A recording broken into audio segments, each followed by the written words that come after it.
Singer Rocky. भगवा के लइकन के भाव ना देखाव, चढ़ली जवनिया के रस तू चिखाव।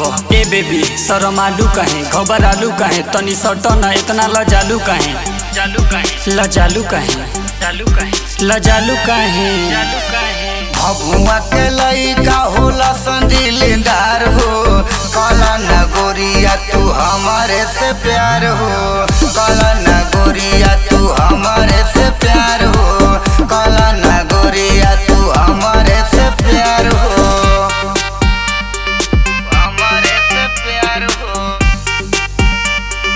हमारे से प्यार हो।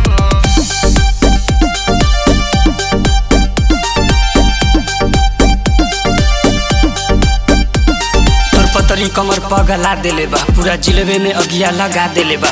ए गोरी हेने आवना, तू दिखावना, हमके अपन तू मरद बनावना। तरसावना तरसावना तरसावना। भगवान बनावले फुर्सत से गोरिया हो, देखी पगला गई। भगवान बनावले फुर्सत से गोरिया हो, देखी पगला गई। भगवा के लइका ब्रांड होला, करो तो रोज नया कांड होला। ए बेबी तू पट जा पट जा पट जा, सट जा सट जा। अरे बजाओ तोरे नागिन धुन।